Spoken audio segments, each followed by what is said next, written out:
नमस्कार, मेरा नाम है राज के वर्मा और आप देख रहे हैं रिपोर्टर जी। रिपोर्टर जी के खास कार्यक्रम राज धर्म लाइव में आज हम बात करेंगे हरियाणा को कौन जीतेगा।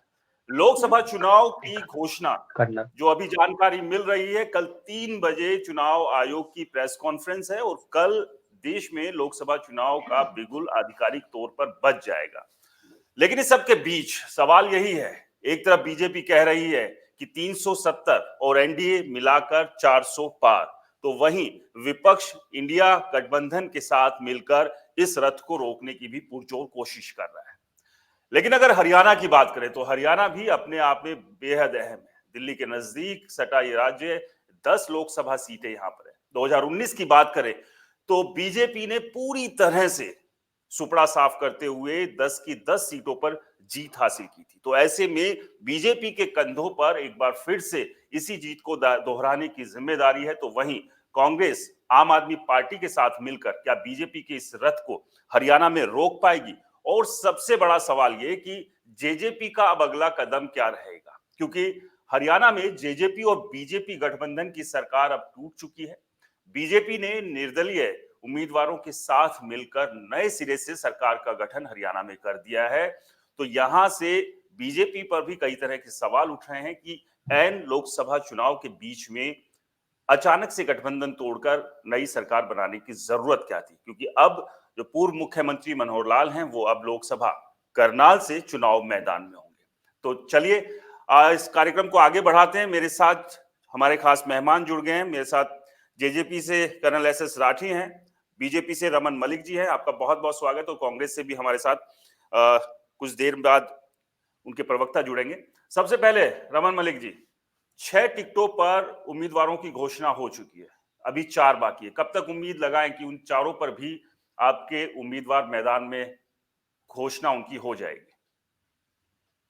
एक प्रक्रिया है राज जी, आपको बहुत भली भांति पता है कि हमारे यहाँ प्रक्रिया है, सेंट्रल पार्लियामेंट्री बोर्ड है, विभिन्न पद्धतियां हैं, उनके माध्यम से जिन जिन को कमल का फूल संभालना है उनको जिम्मेवारी दी जाती है, उन कार्यकर्ताओं को काम दिया जाता है कमल का फूल संभालने को, बाकियों को काम दिया जाता है कमल के फूल संभालने वाले को संभालने का। और यही चुनाव का प्रक्रिया हमारे यहाँ चलती है। कोई प्राइवेट पार्टी या कोई प्राइवेट कंपनी ने तो चूज नहीं करनी, तो इसलिए मैं उसके ऊपर तो नहीं बोल सकता कि जी और किसने क्या करना है। लेकिन हमने तो यही है कि हमारा तो प्रोसेस है।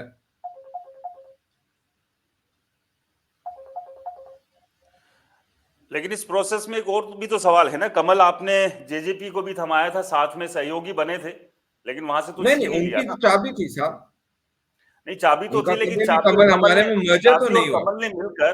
चाबी और कमल ने मिलकर गठबंधन में सरकार तो बना ली थी, तो ऐन मौके पे साथ छोड़ने की जरूरत क्या थी? नहीं नहीं नहीं, वहां को देखिए तो और दिन आगे बढ़ एक लेने चीज, देते। ना ना ना राज जी, ये जो है ना, इसको एक गलत तरीके से पेश करा जाता है बार बार।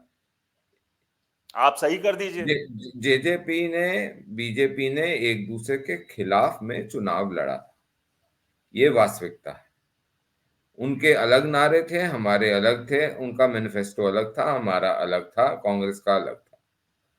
हमने हरियाणा की जनता के द्वारा दिए गए मैंडेट को नजर रखते हुए एक, हालांकि हमारे पास आज जो मेजोरिटी है उतनी मेजोरिटी तब भी थी, लेकिन हमने ये कॉन्शियस डिसीजन लिया कि एक स्टेबल गवर्नमेंट के लिए ज्यादा जरूरी ये है कि विधानसभा के अंदर इस प्रकार का एक गठजोड़ बनाया जाए जिसके अंदर जो एक बड़ा तबका है हरियाणा का, उसकी प्राथमिकता, उसकी एक रिप्रेजेंटेशन हो और उसके माध्यम से चुनाव के उपरांत जो मैंडेट आया उसको एग्जीक्यूट करा जाए, उसको संभाला जाए, उसको बनाया जाए। नहीं करते तो सरकार तब भी चलनी थी, बननी थी, लेकिन ये सरकार जो है ज्यादा स्थायी थी और इसमें ज्यादा रिप्रेजेंटेशन थी लोगों की हरियाणा के, तो वो हमने चलाई। हमारा कोई भी गठबंधन लोकसभा के लिए नहीं था। जेजेपी हमारी विधानसभा में पार्टनर थी, लोकसभा के लिए नहीं थी, ये एक फैक्ट है। अब लेकिन उस फैक्ट को इस अगर बात को हम तो कोई कह चेंज ही नहीं करना रहा ना, चाहे तो तो नहीं होगा ना। विधानसभा की पार्टनरशिप की तो बात कर रहे हैं ना, उसको तो थोड़ा सा आगे बढ़ा सकते थे।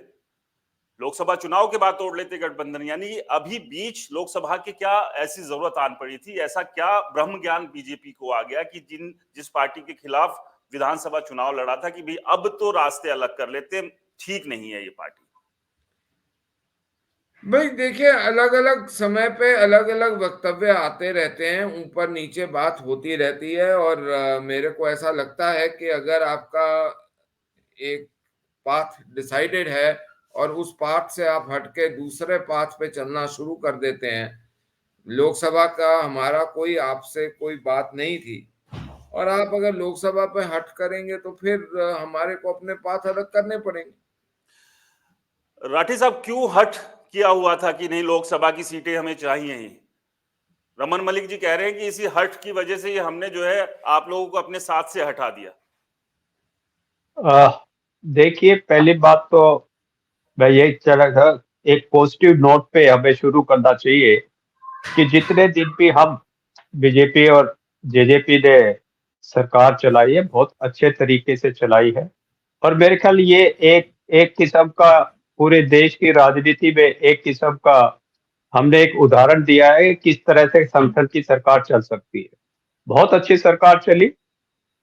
पॉलिटिकल में अपनी अपनी मजबूरियां होती हैं, उनकी अपनी मजबूरी है, हमारी अपनी मजबूरी है। हमारी एक दूसरे से शादी नहीं हुई थी, इट वॉज एन अलायंस, और जो बहुत अच्छे से हमने एक दूसरे से निभाया। अभी मजबूरियां देखिए, वो भी एक राजनीतिक पार्टी है, हम भी एक राजनीतिक पार्टी है, उनको अपना एक किस्म से सीधे सीधे फायदा ही उनको अपना कहते हैं सर कि अपना फायदा उन्हें जी, देखना है, अपना फायदा आपको देखना है। हाँ, उनको फायदा अपना देखना, हमको फायदा अपना देखना। अभी उनको दिखा कि हम फायदा वहां पे ज्यादा है, तो उन्होंने अपना स्टेप उठा लिया। देखिए, हम 10% के राजनीति भागीदार में ना थे। आप जनता का फायदा देखना भूल जाते हैं। देखिए, हम 10% के भागीदार थे, और हमने अपने जो हमारा कर्म धर्म था उसके मुताबिक हमने सीट मांगी थी, जो हमारा बनता था, जो हमारा अधिकार बनता था। नहीं हुआ, ठीक है, उनको अपने ऊपर ज्यादा भरोसा है, वो जाना चाहते हैं, एक अल्लाह लड़ना चाहते हैं, तो उनको बधाई। वो अपना कर्म धर्म निभाए, हम अपना कर्म धर्म निभाएंगे, फिर देखेंगे। बहुत बड़ा मैदान है आगे। कयास लगाए जा रहे हैं कि सर कि जेजेपी, मतलब चर्चाएं हैं, मैं इसको पुख्ता नहीं कह सकता हूं, तो आप ज्यादा बेहतर बताएंगे कि जेजेपी ये विचार कर रही है कि लोकसभा चुनाव लड़े ही ना, क्योंकि कांग्रेस ने ये बड़ा आरोप लगाया है जेजेपी पर कि जेजेपी बीजेपी के साथ मिलकर ये पूरा एक सोची समझी एक साजिश थी कांग्रेस के खिलाफ कि ऐन मौके पर गठबंधन तोड़ेंगे, क्योंकि समय लोकसभा का बहुत ज्यादा बचा नहीं था। और उसके बाद जेजेपी जो है वोट कटुआ पार्टी के तौर पर काम करेगी बीजेपी के लिए, ये कांग्रेस के आरोप है। और अब सुनने में आ रहा है कि शायद जेजेपी इसी उससे बाहर निकलने के लिए, इसी नैरेटिव से बाहर निकलने के लिए शायद चुनाव मैदान में उतरे ही ना। देखिए, ये तो इनसिक्योरिटी है कांग्रेस वालों की, ठीक है, ये इनसिक्योरिटी बोल रही है उनकी, जो स्टेटमेंट वो दे रहे हैं। ठीक, हमसे क्यों घबरा रहे हैं वो? हम खड़ा करें ना खड़ा करें, किसकी मदद होगी किसकी मदद नहीं होगी, ये तो राजनीति में चलता है। एक की मदद हो सकती है, दूसरे की कट सकती है। ठीक है, वो अपना धर्म निभाए, हम अपना धर्म निभा रहे हैं। और जहां तक लड़ने की बात है, हम एक राजनीतिक पार्टी हैं, या मंदिर में कोई बैठे हैं गुरुद्वारे में? हमको अपनी प्रेजेंस देनी है, हमको कल कल इलेक्शन लड़ना है, लोगों के आगे जाना है। तो हम अपना विचार करेंगे, हमने क्या करना है, कैसे करना है, उसके मुताबिक हम कदम उठाएंगे। हम उनके कहने पे या उनके ना कहने पे हम कोई करेंगे। जी, रमन रमन मलिक जी कुछ कहना चाह रहे हैं। मैं थोड़ा सा, मेरे को थोड़ा हंसी इस बात की आती है। हंस लीजिए सर, स्वास्थ्य के लिए अच्छी रहती है। नहीं, वो बिल्कुल आनी चाहिए, क्योंकि कांग्रेस ने शायद कपिल शर्मा को बाहर निकालने का एक ठेका ले रखा है। उनके नेता सारे के सारे इसी प्रकार से करते हैं कि सबसे बड़ा कॉमेडियन मैं बनूंगा। मैं ये समझना चाहता हूं कि ये बोलना उस पार्टी को, देखिए, हम अलग अलग पार्टी हैं दो, लेकिन मैं एक पॉलिटिकल साइंस, एक पॉलिटिकल एनालिस्ट की तरह अगर सोचूं तो कहीं ना कहीं इस प्रदेश की जनता ने 10 सीटों में इनको विजयी बनाया जेजेपी। आप उनको सरे से नकार दें कि जी वो वोट कटुआ बनने की कोशिश कर रहे हैं, तो आप बंगाल में क्या हैं, आप केरल में क्या हैं, आप बाकी जगह पे क्या हैं, आप शून्य हैं। यूपी में क्या है, बिहार में क्या है। सो मेरा कहना राज भाई इतना होता है कि वोट कटुआ बोलना, वो बोलना, ये कोई अच्छी बात नहीं है। और वो आपकी इनसिक्योरिटी भी दिखाता है कि आप इस समय किस हिसाब से सोच रहे हैं। कि अगर कांग्रेस को देखें, आईएनएलडी को देखें या फिर जेजेपी को देखें, तो इनके शीर्ष नेतृत्व जो है अगर एक कम्युनिटी से आता है तो आप क्या, वो आप कम्युनिटी की पार्टी हो गए हैं। आप पूरे 2.5 करोड़ लोगों की पार्टी नहीं है। एक प्रोग्रेसिव पार्टी चल रही है, वो अपने हिसाब से चल रहे हैं, आप उनको चलने दीजिए। वेदर पीपल लाइक इट और not, it's up to the people. चलिए, मनीष खटाना भी ये भी जुड़ गए हैं, उनसे भी ले लेते हैं इसी का। मनीष जी, आपका बहुत बहुत स्वागत है रिपोर्टर जी के इस राज हम कार्यक्रम में। अभी रमन मलिक जी ये कह रहे हैं कि जो एक आरोप आप लोग जेजेपी और बीजेपी पर लगा रहे हैं कि जेजेपी और बीजेपी ने पीछे पर्दे की एक पूरी साजिश रची और उसी के तहत ये गठबंधन सरकार तोड़कर लोकसभा में जेजेपी वोट कटवा पार्टी का काम कर रही है। आपको आवाज आ रही है मनीष जी मेरी?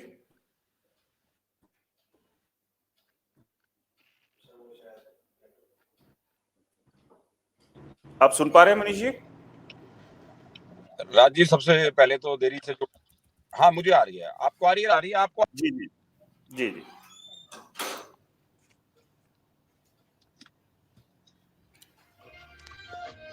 जी, बेसिकली रमन मलिक जी ये कह रहे हैं कि जो आप लोग आरोप लगा रहे हैं जेजेपी के ऊपर कि बीजेपी के साथ मिलकर वो वोट कटवा पार्टी का काम करेगी लोकसभा चुनाव में, वो निराधार है। और कहीं ना कहीं जो जनता ने जेजेपी पे भी भरोसा जताया था, उसका भी अनादर जो है वो कांग्रेस करने की कोशिश कर रही है।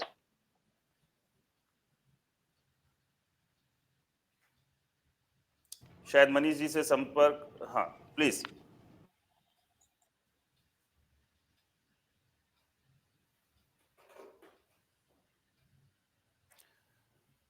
आपकी आवाज नहीं आ रही है मनीष जी। मनीष जी को बोलो गाड़ी रोक के बात करे तो ठीक रहेगा, नेटवर्क मनीष जी, मिल अगर आप जाएगा। कहीं कहीं 10 मिनट के लिए अगर आप रुक जाएंगे तो थोड़ा बेहतर होगा। आपकी आवाज नहीं आ रही है। मैं अपनी टीम से रिक्वेस्ट करूंगा एक बार मनीष जी से कांटेक्ट करें और उसके बाद एक बार फिर से मनीष जी के साथ जुड़ेंगे। जी राठी साहब, जो एक सवाल था चुनाव लड़ने को लेकर, तो मतलब क्या अभी स्पष्ट तौर पर यह मान लिया जाए कि जेजेपी चुनाव लड़ रही है, या फिर जिस तरह की चर्चाएं हो रही है कि जेजेपी शायद इस लोकसभा चुनाव मैदान में उतरे ही ना? नहीं, क्यों नहीं, हम पॉलिटिकल पार्टी है, हमारा 18% वोटर है हरियाणा में, तो हम उसको, आप एक चीज बताइए कि किसी भी पॉलिटिकल पार्टी को अपना वर्कर अपने साथ रखने की जरूरत है। अगर हम इलेक्शन नहीं लड़ेंगे तो वो कहां पे जाएगा वोटर, किसी दूसरे के पास जाएगा। तो हम बस किसी को दूसरे को बस बैठे बिठाए प्लेट में क्यों खिलाएंगे। हम लड़ेंगे, हम दब के लड़ेंगे, मजबूत हैं, मजबूत थे, मजबूत रहेंगे। अरे 25 साल में 32 साल का हमारा नेता है, बहुत बड़ी राजनीति है उसकी आगे। 32 साल में मैं सबसे युवा एमपी बना, सबसे युवा मंत्री बना, और इसमें कोई शक नहीं। ये आप भी कहते थे और भी कहते थे, रमन भाई मेरे पास बैठे, शायद इनको बुरा लगे, अगर सरकार चला रहा था तो दुष्यंत चला रहा था। तो इस प्रकार का बेस उसके अंदर कैपेबिलिटी है। ठीक है, नहीं हुआ, अलायंस टूट गया, कोई बात नहीं, आगे देखेंगे। वो उनको अब शुभकामनाएं, वो अपनी लड़ाई लड़े, हम अपनी लड़ाई लड़ेंगे। और कांग्रेस को इनसिक्योरिटी क्यों हो रही है हमसे? अब किसको सपोर्ट करें, किसकी कटेंगे किसकी नहीं कटेंगी, आप लड़ाई लड़े ना अपनी। आइए मैदान में देखते हैं। मेरी आवाज आ रही है तो आपकी आवाज नहीं आ रही है। आई थिंक या तो आपका माइक म्यूट है। किसका, मेरा? नहीं आपका नहीं, मनीष जी की मैं बात कर रहा हूँ, मनीष खटाने जी का। आपकी अगर आपको मेरी आवाज आ रही है तो एक बार फिर से आप रीज्वाइन कीजिए, और कहीं अगर रुक के 10 मिनट आप इस डिबेट में शामिल होंगे तो थोड़ा सा क्लैरिटी रहेगी। जी रमन जी, बात यहां थी कि अभी आपने सारे सिद्धांत, सारी चीजें कांग्रेस के लिए बता दिया कि कांग्रेस को ये ध्यान रखना चाहिए कि जो जनाधार मिला था जेजेपी को, 10 सीटें हरियाणा से दी, तो उसका मान सम्मान वो रखे। लेकिन जब साथ में जेजेपी आपके साथ आ गई थी तो मान सम्मान तो आप लोगों ने भी तो नहीं रखा ना भाई। अगर एक आध सीट आप दे देते नहीं सर, लोकसभा आप के लिए एक तो तकलीफ क्या थी? जो कि एक मिनट राठी साहब भी इस बात का कह रहे हैं कि भी 10% के हिस्सेदार थे, प्राइमरीली और शुरुआत में आप तो एक गलती एक गलती सभी के सभी जितने भी पत्रकारिता या राजनीतिक विश्लेषक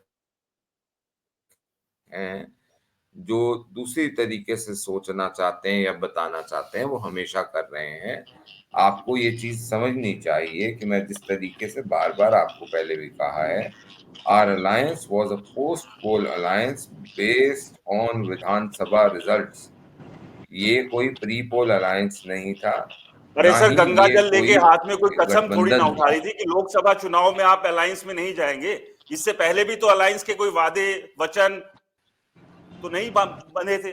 आप भी तो विधानसभा में जब हमने आपको तो लगा पूरे कि आपके करे हैं। नंबर कम होंगे, तभी तो आप जेजेपी के पास गए थे कि आ जाइए भाई साहब हमारे नहीं साथ, नहीं नहीं, हमारी सरकार बन नहीं पा रही है, आपके साथ थोड़ा सा ठीक रहेगा, हमारे नंबर कंफर्टेबल तब भी आज देखिए, वी हैड प्लेन मेजोरिटी तब भी और आज भी, लेकिन हमने जनता का दिया हुआ जो एक मैंडेट है उसको रिस्पेक्ट देते हुए उनको उनके साथ सरकार चलाई।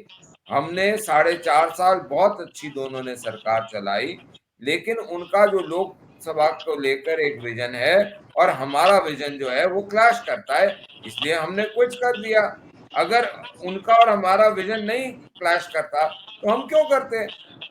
बट बात राज भाई जिसको चुनाव आपको मैदान में समझनी जब रहेंगे चाहिए, तो ये बात कहेंगे ना कि जेजेपी ने भी बहुत अच्छा काम किया था, तो जेजेपी को भी वोट दे दीजिए।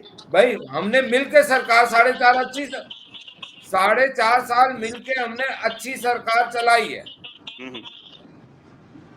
चलिए मनीष जी, शायद आपको हमारे मेरी आवाज मिल कांग्रेस रही के होगी, आपकी भी आवाज सुनिए, सुनने के लिए हम हमारे लोग। कांग्रेस के मित्र जितने हैं राज भाई, कांग्रेस के मित्र खासकर हुड्डा साहब और हुड्डा साहब के घर पे फर्स्ट फ्लोर की छत पे बैठ के चाय की चुस्कियां लेने वाले वो 5 हुड्डा साहब के प्यारे वकील जो बैठ के हर नौकरी के ऊपर केस डलवाते थे, वो हर नौकरी के ऊपर रुकवाना चाहते थे, हर काम को रुकवाने के लिए जो उनका वो जो सेल है, उनको भी वो भी ये मानते हैं कि उनके पास किसी भी तरीके से इनको बीजेपी जेजेपी की सरकार जो चली उसके अंदर उनके पास कोर्ट के अंदर सबमिट करने लायक कोई भी ऐसा तथ्य नहीं था जिसके बेसिस पे वो कोई केस भी डाल सके।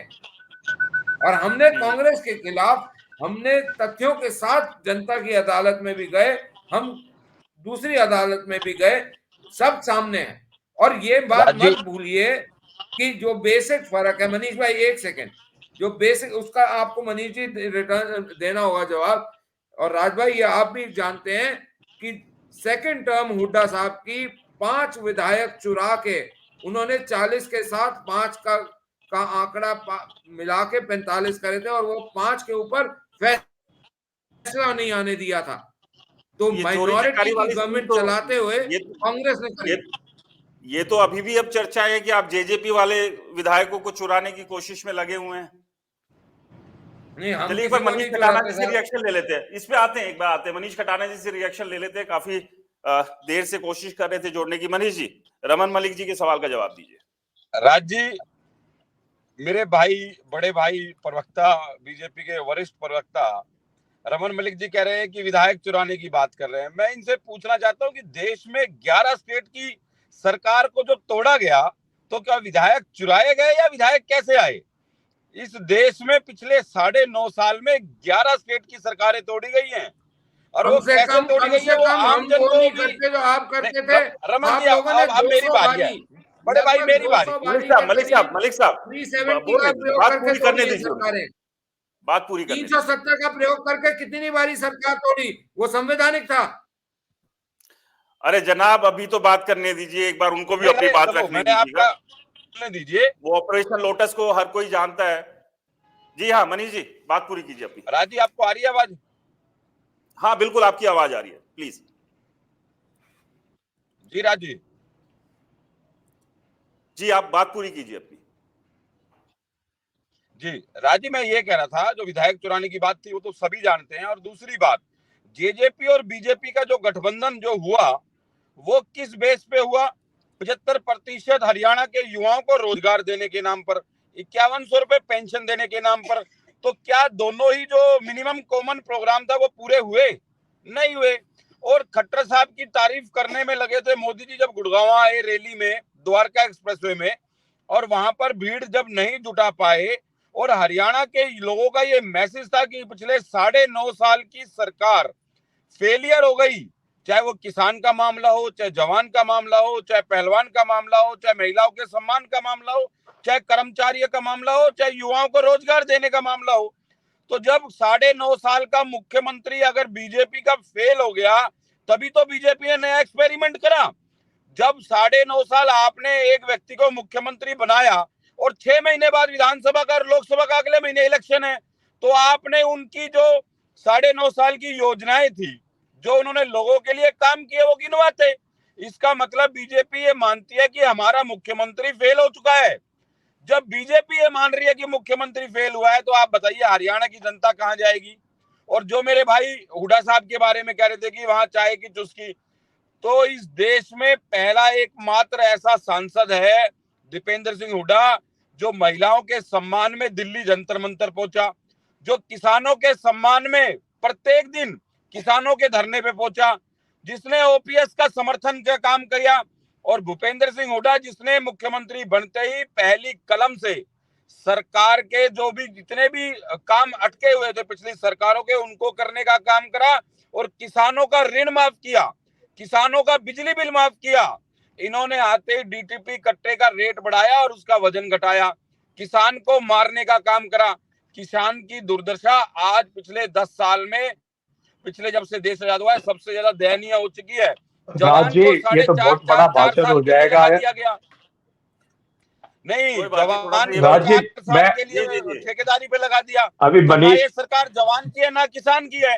ये सरकार एक पूंजीपतियों की है, और पूंजीपति उद्योगपतियों के फायदे के लिए काम करती है, जिनका एनपीए इन्होंने करोड़ों रुपए माफ किया और किसान को कर्ज के नीचे दबाने का काम किया। बताइए मनीष जी, राज जी एक सेकंड, बावजूद हम देख रहे हैं 2 टर्म से लगातार जनता जो है बीजेपी पर ही भरोसा जता रही है। ना राज जी, हुड्डा साहब ने, राज जी एक सेकंड, मनीष जी, मैं आपकी बात का जवाब देना चाहता हूँ। राठी साहब कुछ कहना चाह रहे, एक बार वो सुन लेते हैं, उसके बाद फिर आप लोगों के पास। मनीष जी ने बहुत अच्छा भाषण दिया। मैं मनीष जी से पूछना चाहता हूँ, किसान की बात करते हैं, महिलाओं के सम्मान। आप मनीष जी, मैं आपसे ही पूछ रहा हूँ, आप भाई कमाल है। आप किसान के, युवा के, महिलाओं के बहुत आप किसान के, युवाओं के, महिलाओं के बहुत चैंपियन हैं। मैं आपसे ही पूछना चाह रहा हूँ, ये झज्जर आपके पास ही है ना? ये 10,000 एकड़ जमीन किसानों की किस भाव में खरीद कर किस भाव में दी गई है और आज किस भाव में मिल रही है? पहला क्वेश्चन आप मेरा ये आपसे। दूसरा, एक सेकंड मनीष जी सुन लो प्लीज, हमने आपकी सुनी। सहमति से उनको डबल मुआवजा देकर जमीन लिया गया। हमारी सरकार में किसान सड़कों पर पीटा नहीं गया, सरपंचों के सिर नहीं फोड़े गए, सरपंचों के सिर नहीं फोड़े गए। लाठी और डंडे से सरकार नहीं चलती। सरकार चलती है जनता की सुविधाओं को लेकर, सरकार चलती है जनता के हित को लेकर। लाठी डंडे और गोलियों से सरकार नहीं चली। और ये आपको 2024 में हरियाणा का मतदाता आपको बताएगा। मनीष जी, तभी तो सरकार चलेगी। आप लोग की स्थिति में है नहीं कि सरकार दूसरे आपस में जो एक दूसरे का सर फोड़ने में लगे हुए हैं कांग्रेसी नेता, ऐसी स्थिति में बीजेपी या दूसरी पार्टियों का सामना या मुकाबला करने के लिए तैयार मान रहे अपने आप को। खैर, एक बार राठी साहब अपनी बात पूरी कीजिए। जी मनीष जी ने किसानों का बता दिया, किसानों का मैंने आपको बता दिया, ज्यादा दूर हरियाणा में जाने की जरूरत नहीं है। आपके बराबर में झज्जर में जो काम किया है हुड्डा साहब ने, ठीक है, वो सबके सबके सामने है, और वो आप, ठीक, आप कितने मददगार है और कितनी आपकी सोच है किसानों के बारे में दिखलाती है। दूसरी बात आ जाइए, मैं, आपने बोला महिलाओं की 50% रिजर्वेशन किसने करवाई? दुष्यंत ने करवाई। महिलाओं को 33% का डिपो किसने दिलाया? फूड एंड डिपार्टमेंट हमारे पास था, किसने दिलाया? दुष्यंत ने दिलाया। युवाओं की 75% रिजर्वेशन, ठीक है, किसने करवाई? दुष्यंत ने करवाई। उसमें रोड़ा, उसमें रोड़ा किसने डाला? क्वेश्चन ये है। आपने गंदी राजनीति करी। 75% युवाओं का रिजर्वेशन उसने किया। एक यूथ है, वो समझता है यूथों की प्रॉब्लम। उसने उसने 75% उसमें रोड़ा किसने डाला? उसमें रोड़ा डालने वाले आप ही थे मनीष जी। आप ठीक है, अगर ज्यादा ना बोले तो आपके लिए भला होगा। जितना ज्यादा आप बोलोगे उतने ज्यादा आप एक्सपोज होगे। मेरा तो आपसे यही निवेदन है। लेकिन राठी साहब, वो जो 75% रिजर्वेशन वाला मामला जो था, उसमें तो इंडस्ट्री भी कहीं ना कहीं तो आप लोगों के खिलाफ ही थी कि ये व्यवहारिक तौर पर संभव है नहीं, इसको करेंगे नहीं, कैसे? व्यवहारिक तौर पर संभव क्यों नहीं है? दूसरी स्टेटों में है।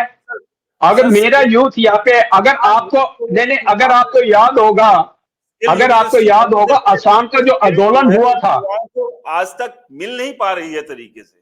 आप समझिए अब कि मिल, एक इंडस्ट्री को अगर एक स्किल्ड लेबर चाहिए और अगर वो यहाँ नहीं मिल रही है, तो वो क्या दूसरे स्टेट की तरफ नहीं जाएगा? है तो सभी लोग एक ही देश के नागरिक, ठीक है, तवज्जो मिलनी चाहिए इस नहीं, प्रदेश क्वेश्चन ये नहीं है नहीं मिल पा रही है। क्वेश्चन ये नहीं मिल पा रही है। सबसे ज्यादा हाई एजुकेशन स्टैंडर्ड हरियाणा का है, जो इस सरकार में मिस किया गया है। पॉलिटेक्निक खोले गए हैं, ट्रेनिंग हुई है। आप देखिए क्या क्या चीजें की गई हैं। क्वेश्चन ये नहीं है कि अवेलेबिलिटी नहीं है, क्वेश्चन ये है, ठीक है, कि जो इंडस्ट्री जो बाहर से आई हुई है, उनको एक स्पेसिफिक पे देनी पड़ेगी, जिसमें उनका जो प्रॉफिट है वो लेवल कम आएगा। इसलिए ये ऑब्जेक्शन कर रहे हैं। क्वेश्चन ये है। लेकिन सर, वो तो कोर्ट ने मना कर दिया ना, तो इसमें तो पॉलिटिकल पार्टीज और बाकी लोग क्या करेंगे? यानी कि कहीं ना कहीं लगा ना कोर्ट को भी कि नहीं, कोर्ट में आग लगाने वाले कौन थे? मनीष जी से पूछिए, यानी कि नहीं, कौन आप ये थे कहना जिन्होंने चाह कोर्ट में रहे गए हैं कि हैं? वो आग लगाने वाले जो है वो आग लगा गए, और वो जो जज बैठे हुए हैं वो, उनको तो किसी बात का ज्ञान ही नहीं है। यानी कि आप उनके फैसले को के ऊपर सवाल खड़ा कर रहे हैं, मतलब न्यायपालिका ये के फैसला फैसले पर अब, सवाल खड़ा करेंगे। देख, फैसला तो अभी बाकी है। फैसला तो आएगा, जी, सुप्रीम कोर्ट में है, फैसला भी तो आएगा। चलिए रमन मलिक जी, राठी साहब ये कह रहे हैं कि तमाम जितने भी काम थे, जो बड़े बड़े काम प्रदेश में हुए, दुष्यंत चौटाला ने कराए। मनोहर लाल जी ने भी कुछ कराया या नहीं कराया? क्योंकि अब सवाल तो यही खड़ा हो रहा है कि 9 साल के कार्यकाल के बीच में ही उन्हें मुख्यमंत्री पद से हटाने का मतलब यही था।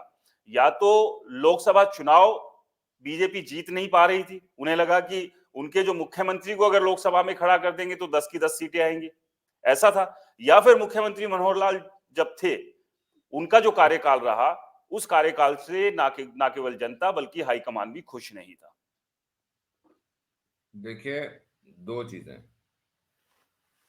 भारत के संविधान में मुख्यमंत्री का पद होता है, उप मुख्यमंत्री का पद नहीं है। Deputy prime minister, deputy chief minister का पद नहीं है। एक चीज। दूसरी चीज, तो फिर ये पद वैसे ही मीठी टॉफी के तौर पर दे दिया जाता है क्या? वो आप पद नहीं है, पढ़िए लेकिन इसके अगर बारे में। पद दिया है, पद नहीं है, ठीक है, अब लेकिन अब अगर अब पद मेरे दिया को है बात तो पूरी करीब ना करने उसका दीजिए, राज मैचिंग जी। तो है ना। राज जी, मेरे बात जी, पूरी करने। जी, जी, करिए। हमने एक सरकार मिल के चलाई है। बिना मुख्यमंत्री और बिना कैबिनेट के अप्रूवल के कोई भी डिसीजन पास नहीं हो सकता। तीसरी सबसे बड़ा पॉइंट, मनोहर लाल जी को मुख्यमंत्री के रूप में हरियाणा की सेवा करने के उपरांत जो जिम्मेवारी जिस प्रकार से दी जा रही है, जिस प्रकार से उनका अगला कदम उनके लिए प्रधानमंत्री ने देखा हुआ है और कर रहे हैं, वो बहुत एक सीनियर कदम है, एक बहुत सीरियस कदम है। और मेरे को ये लगता है कि हरियाणा इस चुनाव के बाद जब मनोहर लाल जी की जो पोजीशन सेंटर में होगी, उसको देख के हरियाणा इठलाएगा, ऐसा मेरा मानना है। ये तो रही सेंटर में बात। क्या पोजीशन, गृह मंत्री बनाएंगे या प्रधानमंत्री बना देंगे, क्या करेंगे? ऐसी कौन सी पोजीशन नहीं, होगी वो जिसको देखकर हरियाणा एकदम जो है नहीं, एकदम ढोल नगाड़ों के साथ जो है शुरू हो जाएगा? बिल्कुल होगा, ढोल नगाड़ों के साथ ही हरियाणा उनका स्वागत करेगा 26 मई के बाद। नहीं तो अभी अभी कौन सा तिरस्कार या नहीं, कुछ किया हुआ अभी था जो हरियाणा? हो रहा है उसके ऊपर। एमपी और लेकिन राजस्थान के बहरहाल हम वापस टॉपिक पे आए राज भाई, जो चीज मैं आपको कह रहा हूं, मनोहर लाल जी का एक बिना दाग का कर्मठ पूरा 9.5 साल रहे हैं। ना कोई पत्रकार, ना कोई ऑपोजिशन का व्यक्ति, ना कोई समाज सेवी और ना ही कोई बुद्धिजीवी ऐसा है जो यहां तक प्रूव कर मनीष जी दे ने कि तुरंत एक उंगली उठा दी इस बात पर। नहीं मनीष जी ने तुरंत उंगली उठाई। हाँ उठा मनीष जी सकते, बताइए। वो प्रूव ही नहीं कर सकते। कोई चीज ऐसी प्रूव तो करो कि उन्होंने कहीं करप्शन करी हो किसी भी तरीके की। मनीष जी नहीं, आपकी आवाज नहीं आ रही, एक बार फिर से Manish ji. Silent. I think आपने ब्लूटूथ से कनेक्ट किया हुआ और उसकी वजह से वो शायद दिक्कत कर रहा है, अगर आपको मेरी आवाज आ रही है तो। चलिए एक बार फिर से जुड़ेंगे मनीष जी, तकनीकी खामी है। नहीं लेकिन सवाल देखिए, ठीक है आप केंद्र में लेकर जा रहे हैं, जब हरियाणा के लिए इतना बेहतर काम मनोहर लाल जी कर रहे थे, हरियाणा के यशस्वी मुख्यमंत्री के तौर पर वो पूरे राजकाज को आगे लेकर बढ़ रहे थे, तो हरियाणा का तो भला और होने देते। और अगर हरियाणा के मुख्यमंत्री रहकर वो हरियाणा जो के भला अंदर कर ना सकते हैं, सिर्फ केंद्र में वोटों जाके का क्या एक, करेंगे? देखिए हरियाणा की राजीव, परिस्थिति 2014 से लेकर में बिजली को अगर आप लें तो अमूलचूल परिवर्तन है। मैं स्टेटस बता रहा हूं जिसमें फर्क आया। किस किस में फर्क आया? बिजली की व्यवस्था, सड़कों की व्यवस्था। हाँ, कहीं इंटीरियर रोड्स की अलग बात है, लेकिन highway, state highways are excellent. इतने बढ़िया कभी भी नहीं थे। देखिए बिजली बहुत इतनी अच्छी बहुत व्यवस्था सेफ खेला कभी भी नहीं आपने, थी। आपने बड़ा सेफ खेला रमन जी सड़कों को लेकर तो। क्योंकि जिस शहर में आप रहते हैं, जिस उसके शहर को अलावा चेहरा, पानी की जिस व्यवस्था, शहर को चेहरा बनाकर सरकार देश विदेश में बेचती है हरियाणा को कि पानी, देखिए ये है पानी। ग्लोबल सिटी, उसकी राज भाई, सड़कें आपने देखी है। आप और अहीरवाल की भूमि से आते हैं, पानी मेरी तो बात इतना सुनिए एक है, मिनट। पानी तो इतना है कि शहर ही उस पानी में डूब जाता है। कचरा ऐसा देखिए है पानी, कि बस। पानी गुड़गांव के अंदर के अलावा अगर हम बात करें, आप बार बार बोल रहे हैं, आप ये बताना भूल जाते हैं कि जो नेचुरल ड्रेनेज थी वो सारी कांग्रेस की सरकार बेच खाई, तब आपसे नहीं बोला जाता। अरे सर हम तो बहरहाल तब भी बोल मेरे रहे को थे और पूरी आज भी बात बोल करने रहे हैं, दीजिए। तो वो जो नेचुरल ड्रेन्स बेच खाई, आप उनको खुलवा दीजिए। कैसे भाई खुलवा दें? अगर लोगों कोई के घर अवैध तोड़ दें, कब्जा है, इतनी तो ताकत सरकार के अंदर लोगों होती के है घर ना। तोड़ दें, जो कॉलोनियां मनीष पास जी, करके बेच दी हुई हैं वो तोड़ दें सारी। मनीष जी आवाज आ रही है आपको मेरी? आप तो ये बात बोल रहे हैं कि एक साथ सफाया कर दो सारे लोगों का। तो यानी कि आप ये कहना चाह रहे हैं कि पिछली सरकारों ने जो कर दिया अब उसका कोई समाधान नहीं है, यानी कि आप कर लोग रहे को हैं ना, भुगतना धीरे धीरे पड़ेगा कि भाई समाधान कर साहब रहे हम हैं। कुछ नहीं कर अंडरग्राउंड सकते, ये पाइपिंग, पिछले वाले अंडरग्राउंड आकर कर कर चले गए हैं, आप इसको भाई, भुगतो। अंडरग्राउंड पाइपिंग हो रही है, कैनाल्स बन रही हैं, ड्रेनेज सिस्टम बना है और बहुत बेहतरीन बना है। जो हुआ था गुड़गांव में उसको एक बारी को हम अगर बाद में डिस्कस करें, जो टेल पे पानी पहुंचा 40-40 साल नहीं पहुंचता बाद था, में अकेले में वो डिस्कस पहुंचा, करें उसको। वो इस सरकार ने पहुंचाया ना। किसानों को हर तरीके सुविधा दी ना, गिरदावरी करी ना हर टाइम। उसके अलावा जो पिछली सरकार जब गई थी 2014 में, कितना बकाया था? आप भी इस प्रदेश में पुराने पत्रकार हैं, 200 करोड़ से ऊपर का देनदारी बकाया थी किसानों की, किसने आके दी?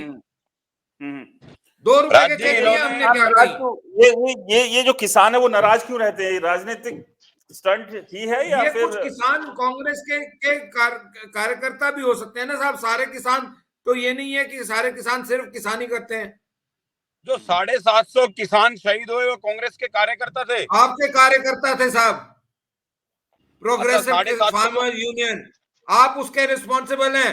आप उन्हें शराब, कबाब, शबाब तीनों पिलाते थे, तीनों खिलाते थे। नहीं, ये तो बड़े गंभीर आरोप लगा दिए आपने रमन मलिक जी। बिल्कुल मनीष जी जवाब दीजिए, बड़े गंभीर आरोप है ये, कबाब, शराब, शबाब तक की बात आ गई है। मतलब आप समझिए, देखिए बिल्कुल। देखिए आप राज जी, अगर वो जो मोर्चे पे खड़े किसानों को ये कहेंगे कि वो वहां पर आंदोलन नहीं कर रहे हैं, वो तो अय्याशी करने के लिए वहां बैठे क्या हुए थे। आपने रमन मलिक जी, शराब के क्या ट्रक बात नहीं कर रहे हैं देखे आप? थे?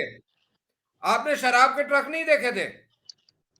अरे सर, शराब शराब तो कहाँ आपने कहाँ टैंक, बिकती है और कहाँ कहाँ आपने बचती शराब है? का ड्रम से महकमा तो शराब आपके मनीष जी, पास बटती हुई था। नहीं जवाब दीजिए, देखी? जवाब दीजिए इस आरोप का। आपने ड्रम से शराब शराब का बटती हुई नहीं महकमा, देखी? राज जी, ये जो युवा उप मुख्यमंत्री की बात कर रहे थे, हरियाणा में शराब को 10,000 करोड़ के ऊपर पहुंचाने वाले, राजस्व को अपने पीठ थपथपाने वाले, रात को 4 बजे तक ठेके खोलने वाले और एमएनसी में युवाओं को शराब परोसने वाली की सरकार शहीद हुए। मुझे बड़ा दुख है कि भाइयों ने एक मिनट के लिए ये नहीं कहा कि हमें दुख है। प्रधानमंत्री ने तो आके कहा टीवी पे कि मुझे दुख है, लेकिन प्रवक्ता साहब कह रहे हैं कि वो किसान नहीं थे, वो कार्यकर्ता थे कांग्रेस के, जो 750 शहीद हो गए। बड़े शर्म की बात है, जिस देश में और प्रदेश में जहां किसानों के ऊपर पूरा आज सब कुछ टिका हुआ है, आज उस किसान की शहादत को भी इन्होंने ये कह दिया कि वो शहादत ही नहीं थी। तो जब किसान का ही सम्मान नहीं है इस सरकार में, हरियाणा के किसान थे राठी ना, साहब, आपको भी वही लगता है कि हरियाणा ये के जो किसान आंदोलन कर चाहे रहे जो वो हैं, ये मांगते हैं, किसान नहीं है, तो आपके ये चाहे वो किसी किसान पंजाब के हरियाणा का पार्टी था, के कार्यकर्ता कार्यकर्ता हैं। राठी क्या छाती वो साहब, लेके, आपको भी ऐसा ही क्या लगता वो है क्या? देश के किसान नहीं थे? अरे पंजाब क्या के ये किसान देश के आके किसानों पानी का के लिए अपमान क्यों नहीं नहीं है? बोलते हैं? हरियाणा क्या के किसान को आप पानी उनको नहीं चाहिए? क्या आप उनको SYL पे आप क्यों नहीं बोलते हो कि पास ये पानी लेकिन दो? हरियाणा में भी तो बड़ा विरोध हुआ था ना मलिक साहब। इस बारी हो गया हरियाणा के राज किसान भाई, भी तो आकर खड़े हो गए थे काट ना की हांडी पंजाब एक के बारी किसानों के चढ़े, साथ। उत्तर काट की प्रदेश के हांडी एक किसान भी बारी तो आकर चढ़ती खड़े है। हो ही गए थे ना। राज भाई, काट की हांडी एक बारी चढ़ती है। इस बारी आपकी तो 2 हरियाणा बार का चढ़ गई, किसान नहीं आपकी आया। तो 2 बार चढ़ गई राज जी, इनकी काट की आंडी 2 बार चढ़ गई, तीसरी बार कैसे तीसरी चढ़ाओगे? बारी फिर चढ़ेगी, फिक्र ना करो। काट की आंडी तो नहीं, 2 बार चढ़ गई, आपकी तो 1 राठी बार साहब, चढ़ती तीसरी बारी है। फिर चढ़ेगी, फिक्र मत करो आप। किसानों को लेकर जो आरोप रमन मलिक जी लगा रहे हैं कि ये कांग्रेस के कार्यकर्ता थे जो शराब कबाब और और इस बारी शराब के कहां गए चक्कर में हरियाणा के एक पूरा किसान? आंदोलन, प्लान आंदोलन कर रहे थे। क्या आप भी इस बात से इत्तेफाक रखते हैं? राज जी, देश मैं के पहले किसानों का इससे बड़ा मनीष जी, एक बार अपमान। राठी साहब से एक बार राठी साहब से एक कमेंट लेना मनीष जी, जी, राठी साहब। देखिए पहले तो मैं जो रमन जी ने कहा है कि उन्होंने अपने खट्टर जी ने बहुत अच्छा काम किया और उन्हें बहुत अच्छी उपाधि देने के लिए उन्हें उनकी और ज्यादा सर्विस ली जाएगी। तो काम तो शिवराज पाटिल ने भी किया था, वसुंधरा राजे ने भी किया था, कहाँ है आज वो?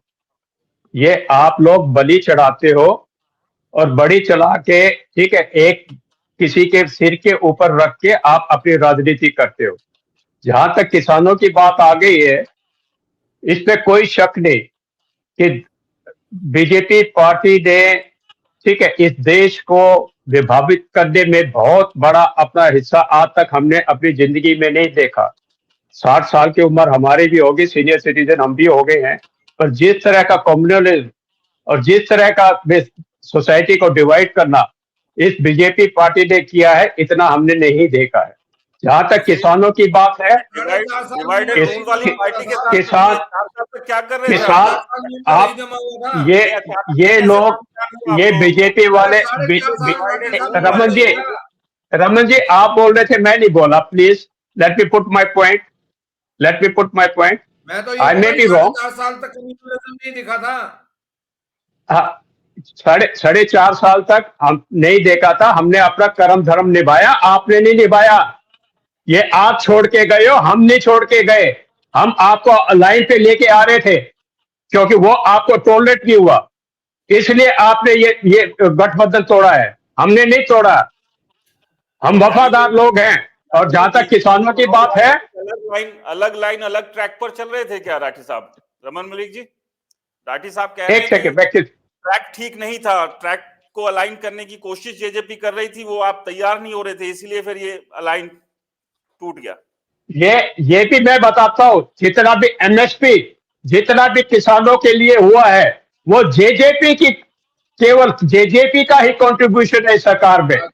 ये सरकार किसानों के खिलाफ है और एक कम्युनिटी के खिलाफ है, और जिसका इनको, ठीक है, उसका इनको जवाब देना पड़ेगा और नतीजा भुगतना पड़ेगा, जो भुगत रहे हैं। ये वही किसान है रमन जी जिनके आगे मोदी जी ने आके माफी मांगी थी। ये वो किसान है जिनको झुकाना जानते हैं। ये वो किसान है जो आपके देश के लिए जवान देते हैं। आपने जवानों का भी बुरा हाल किया, आपने किसानों का भी बुरा हाल किया। इसका इसका नतीजा आप भुगतोगे और बहुत बुरी तरह भुगतोगे। ये किसान डरने वाला नहीं है, ये हरियाणा का किसान है और हम किसान के साथ हैं। आज तक जितने हमने धर्म निभाते हुए आपके साथ राजनीति करी, आपके बीच ठीक जो भी सरकार का जो दायित्व था, जो हमसे जो उम्मीद थी, हम 200% उस पर उभरे हैं। चाहे हमारा वोट खराब हुआ फिर भी हम आपके साथ खड़े हुए हैं, मगर आपकी राजनीति गलत है और ये आपको सुधारना चाहिए। और इन सब किसानों के खिलाफ हम किसानों के साथ हैं रहेंगे। और ताऊ देवीलाल, ठीक है, ताऊ देवीलाल की राजनीति ही किसानों के ऊपर थी, हम उनके साथ हैं। मलिक साहब, जेजेपी को तो याद आ गया कि उन्होंने गलती कर दी थी, लेकिन थोड़ा सा खैर समय ज्यादा लगा लिया, 4.5 साल के करीब समय लगाया। चलो, गलती नहीं की रमन जी, हम वहां पे बैठे थे, गलती नहीं की रमन जी, राजी, हम वहां पे बैठे थे तो इतना कुछ किसानों के लिए अगर किसी ने करवाया है इस सरकार में तो वो जननायक जनता पार्टी दुष्यंत चौटाला ने करवाया। चलो राज जी, ये तो क्लियर हो गया कि जेजेपी ने काम। जी मलिक साहब बताइए प्लीज। देखिए ऐसा है, फिर तो ये मानना चाहिए कि वो अपना डिप्टी चीफ मिनिस्टर नहीं, डिप्टी प्राइम मिनिस्टर रहे होंगे जो वो सेंटर से करा लाए हैं, कि जी सेंटर से पास करा लिए बहुत सारी चीजें। ये जो भी करा हुआ है आज तक के जो भी आप मानक इस्तेमाल देखना चाहें, मानक आपके आंकलन लगा लीजिए, जब का समय लेना तब का ले लीजिए। किस सरकार ने किसानों के लिए ज्यादा कराई है? आप लोग एक अपने आप इंडिपेंडेंट प्रोग्राम ले आइए। चाह रहा हूँ, जो आपने एक बयान दिया किसानों को लेकर, क्या लगता है कि उसे वापस लेने की जरूरत है आपको? जो आपने कहा था कि कबाब, शराब और शबाब वाला जो बयान था, क्या ये आप जब इंडिया न्यूज में थे तब आपकी उस चैनल ने नहीं दिखाया था कि टैंकर कैसे, शराब के टैंकर से शराब बांटी जा रही थी? अगर चंद लोग, एक मिनट सर, रुक जाओ सर, ऐसे तो आपके भी बहुत सारे नेता हैं। कांग्रेस की नेता ने ये बोला नहीं था कि शराब बंटवाओ? वो वीडियो नहीं आपने देखा? या आपकी चैनल उस समय जो थी उसने नहीं चलाया? सब नेशनल चैनल्स पर चला है। दूसरी, जहां तक शबाब की बात है, रमन जी सॉरी, वो आप लोगों ने नहीं देखे या वो छेड़छाड़ के मामले सामने नहीं आए? क्यों एसकेएम ने दबाए उनको मामलों को? तीसरी चीज, रमन जी मैं आपकी बात को सपोर्ट कर रहा हूँ। एक सेकंड, एक पॉइंट ऐड करता हूँ। तो कबाब की बात है, क्या वो वहां नहीं हुआ? लोगों को रोका नहीं गया? लोगों के साथ क्या गलत काम नहीं हुए? क्या उनके व्यवसाय नहीं खत्म करे गए? कांग्रेस ने कराए थे क्या मलिक साहब ये सारे काम? बिल्कुल, कांग्रेस ने खुला बोला हम इसी का हम करवा रहे हैं, हम सपोर्ट करते हैं। बाद में प्रोग्रेसिव किसान वालों जो यूनियन बनाई है वो भी इन्होंने कराया। मनीष जी देखिए, राजी मैं रमन जी की बात से कई चीजों पे बहुत सहमत हूं। मैंने देखा है, ठीक है, ये जो पंजाब का जो किसान था उसने हमारा हरियाणा के किसान को उस जो इनका जो स्ट्राइक हुई थी, जो उसमें आज मेरे हरियाणा में मेरा किसान अफीम लेने लग गया है, ड्रगिज हो गया है। ये सारी देन पंजाब वालों की है। मैं रमन जी से सहमत हूं, ठीक है। यही किसान, पंजाब का जो किसान था, ये कांग्रेस की आप लोग क्या कर रहे थे? बीजेपी जेजेपी वाले भाई जो खेल रहे थे 4.5 साल हरियाणा में, कर क्या रहे थे? आपका अगर खुद ये मान रहे हैं कि आपका हरियाणा का किसान, आपका हरियाणा का आदमी जो है वो पंजाब वालों के चक्कर में ड्रग लेने लगा, तो मतलब आप लोग बिल्कुल सोए हुए थे क्या? यानी कि आप ये मान के चल रहे हैं कि अब पंजाब के बाद हरियाणा भी उड़ता हुआ हरियाणा हो चुका है? यानी आप ना, ये तो आप अपने लिए खुद मान रहे हैं। ये देखिए, आंदोलन चल रहा था और आपको भी पता है राजी, ठीक है, हैव गट्स इनफ टू से कि ये सारा का सारा कार्रवाई कांग्रेस की हुई कार्रवाई थी, इसमें कोई शक नहीं। और मैं आई विल बी ऑनेस्ट, मैं आपको बताना चाहता हूं, पहले मैं फौजी हूं, उसके बाद राजनेता जो बोलूंगा दिल की बात बोलूंगा, राजनीति की बात नहीं बोलूंगा।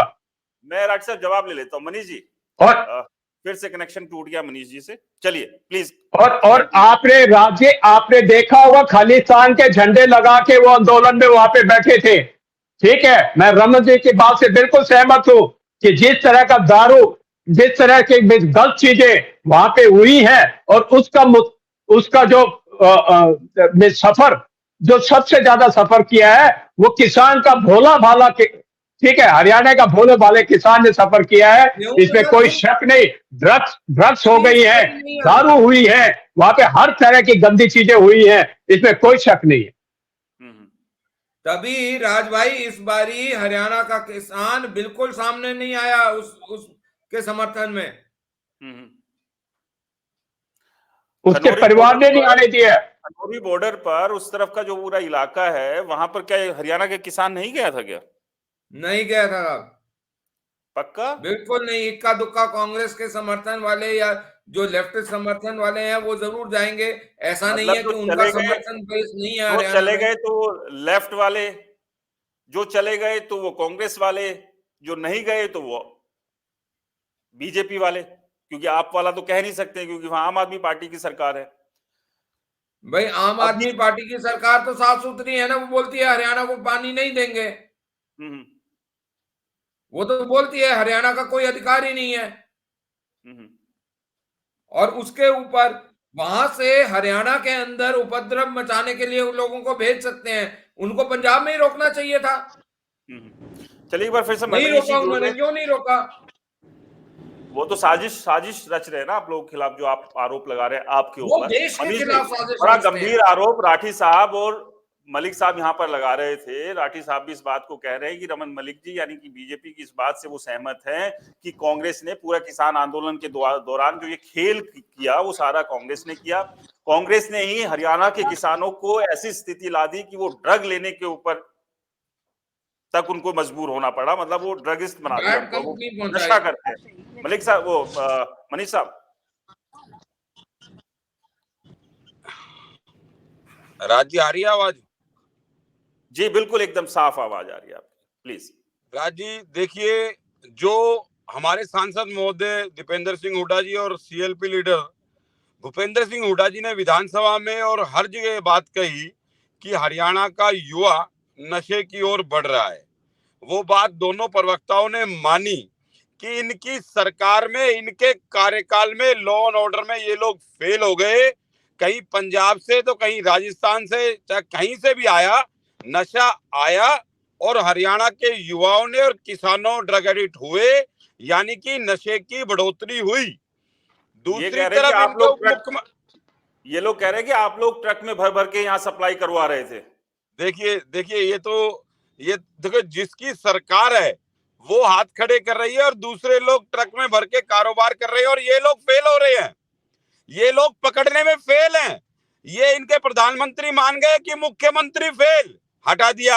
ये मान गए कि ड्रग पहुंचाने में, रोकने में फेल, मतलब हरियाणा के युवाओं को नशे की ओर धकेल दिया। और 750 किसान की शहादत पे मेरे भाई बोले शराबी, शबाबी और कबाबी। अगर आपके घर में आपका बच्चा आपके एक भाई मलिक साहब आप देखिए, मेरा मलिक साहब आप आराम से, मलिक साहब कसूर होगा। मलिक साहब आप आराम से एक बार सुनिए, क्योंकि मेरा नेटवर्क भी यहाँ कम रह रहा है।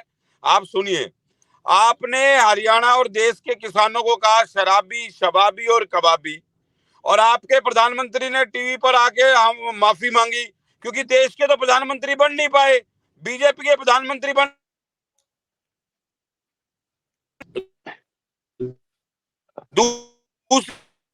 राज्य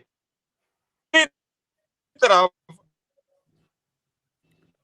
मनीष जी, आप कह रहे हो कि ड्रग भर भर के लाए, तो आपकी पुलिस फोर्स कहां थी? आप मतलब आप फेल, आपकी गवर्नमेंट में जो आपके जो बॉर्डर थे वो फेल हो चुके थे क्या? मनीष जी, मैं एक क्वेश्चन पूछूं आपसे। मैं ये पूछना चाहता हूं, क्या एक राजनीतिक पार्टी होने की क्या आपकी रिस्पॉन्सिबिलिटी नहीं थी? है? क्या आप ये देख रहे थे, क्या ये सरकार का आप उसका कि भी कितना कंट्रोल है, कितना नाप आप उसका नापदान कर रहे थे? बॉर्डर पे पुलिस लगा दी थी क्या? राज्य बॉर्डर पे पुलिस नहीं थी क्या? या बॉर्डर पे पुलिस पे सरकार आपने एक राजनीतिक, एक जिम्मेदार राजनीतिक पार्टी होने से आपने क्या रोल निभाया? क्या आप ये देख रहे थे कि हम ड्रग भिजवाएं, दारू भिजवाएं और सरकार कितनी पकड़ती है? क्या आपकी जिम्मेवारी नहीं बनती थी इस चीज को रोकने के लिए? क्या वो किसान आपका भाई नहीं था? आपने क्या उसको बिगाड़ने के लिए सरकार का नाप का वो देखने के लिए आपने अपना भाई, अपना घर बर्बाद किया? इसके लिए कौन रिस्पॉन्सिबल है? ये इसके लिए आप रिस्पॉन्सिबल हैं। एक आपने एक बड़ी चीप पॉलिटिक्स, एक चीप राजनीति आपने की, जिसका नुकसान, ठीक है, वो परिवार निभा रहा है और आगे तक निभाए उसको, और उसके लिए रिस्पॉन्सिबल केवल आप हैं, कांग्रेस पार्टी है और आम पार्टी है।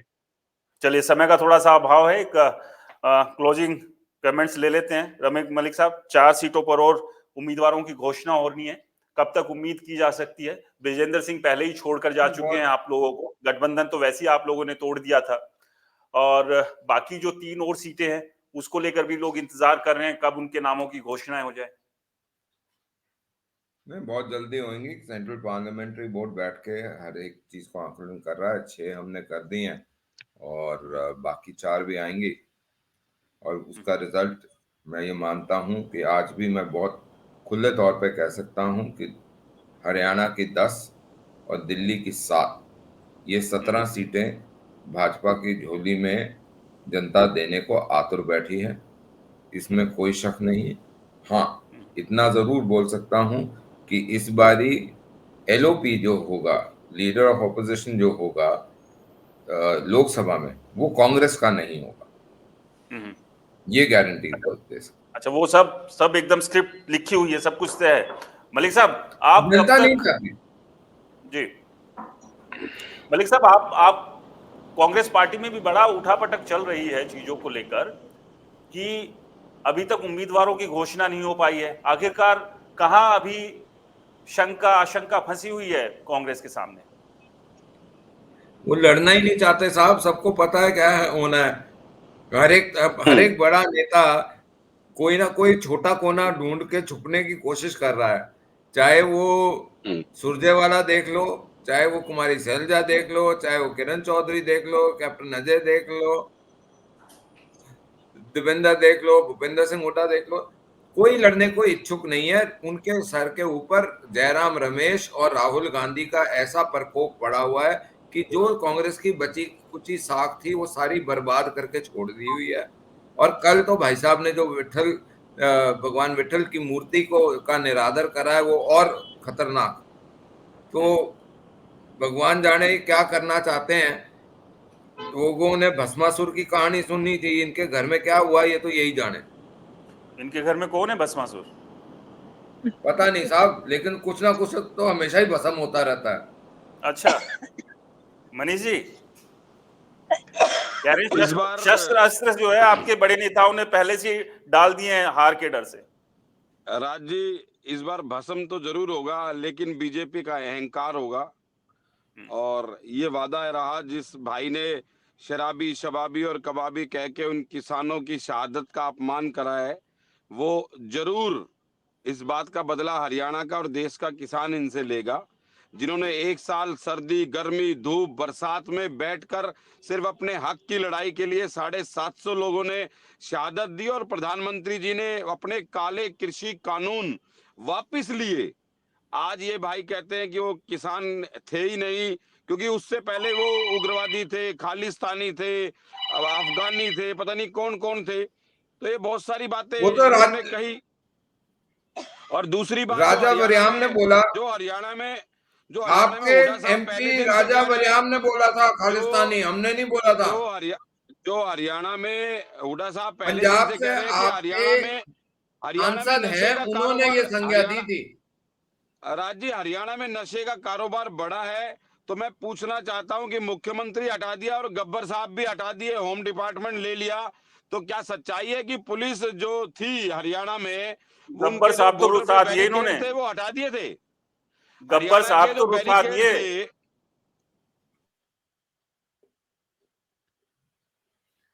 चलिए हाँ क्या कह रहे हो राज जी? मैं कह रहा था कि गब्बर साहब को तो रुसा दिया इन्होंने, रूस गए वो। हेलो, चलिए शायद आवाज आपको नहीं आ रही है मेरी। हेलो, हाँ जी, जी हेलो, जी, आपको आवाज आ रही है मेरी? अब आ रही है? जी जी। चलिए मनीष जी, एक आखिरी सवाल आपसे। कब कब तक उम्मीद है? 10 सीटों पर उम्मीदवारों की घोषणा की, गुड़गांव से राज बब्बर का नाम भी चल रहा है। क्या कारण है कि अभी तक हेलो, चिंतन मंथन? आपको आवाज आ रही है मनीष जी मेरी? राठी साहब, आपको मेरी आवाज आ रही है? हाँ जी, बिल्कुल आ रही है। ओके, चलिए शायद मनीष जी को आवाज नहीं आ रही है, समय का अभाव है। आप लोगों का बहुत बहुत शुक्रिया हमारे इस खास कार्यक्रम राजधर्म में जुड़ने के लिए। और जिस तरह से हम चर्चा कर रहे मैं थे एक जाते जाते एक बात कहना चाहता हूँ प्लीज। कि बड़े बड़े क्लेम बीजेपी ने और कांग्रेस ने किए हैं, इन दोनों को शुभकामनाएं लोकसभा के लिए। पर ये वो, वो सपने जो है ना, क्या किसके होते हैं, वो बनाने लाल के सपने, उससे ज्यादा कुछ नहीं है। तेरी लाल के सपने। हाँ, सपने तो बुनहरी सब लाल के सही। जी, चलिए बहुत बहुत शुक्रिया आप तमाम मेहमानों का हमारे साथ जुड़ने के लिए। मनीष जी, आपका भी और लोकसभा चुनाव के लिए आप सभी को हमारी तरफ से भी शुभकामनाएं।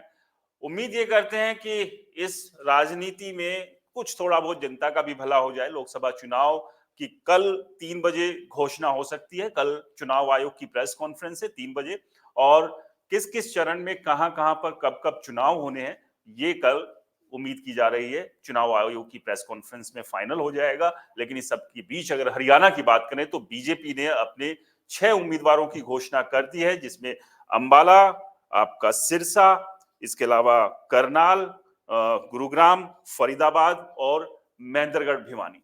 बाकी अभी 4 सीटें हैं जहां से बीजेपी ने अपने उम्मीदवारों की घोषणा करनी है। इसके अलावा कांग्रेस और आम आदमी पार्टी गठबंधन में हरियाणा में लोकसभा चुनाव लड़ रहे हैं, जहां पर सुशील गुप्ता, जो कि आम आदमी पार्टी के गठबंधन के उम्मीदवार हैं, वो कुरुक्षेत्र से चुनाव मैदान में है। लेकिन बाकी 9 सीटों पर अभी तक कांग्रेस का मंथन चिंतन चल रहा है। कांग्रेस तमाम तरह के गणित को समझने की, तमाम तरह के समीकरणों को समझने की कोशिश कर रही है कि किसी तरह से 2019 को पीछे छोड़ते हुए 2024 में वो वापसी करे, क्योंकि 10 की 10 सीटों पर कांग्रेस को हार मिली थी। और सबसे बड़ी बात, उनके सबसे बड़े नेता दीपेंद्र हुड्डा और भूपेंद्र हुड्डा भी सोनीपत और रोहतक लोकसभा से हार गए थे, उन्हें भी हार का सामना करना पड़ा था। तो ऐसे में बड़ी चुनौतियां हैं तमाम राजनीतिक दलों के सामने। सभी ने अपनी सियासी गोटियां सेट करनी शुरू कर दी है। शह और मात का खेल जो है वो सीधे सीधे कहें तो शुरू हो चुका है, बस उसकी आधिकारिक घोषणा कल होने वाली है।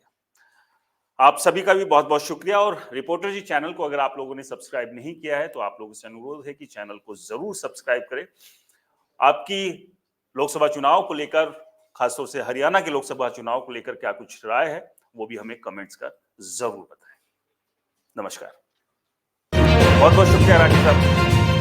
Thank you.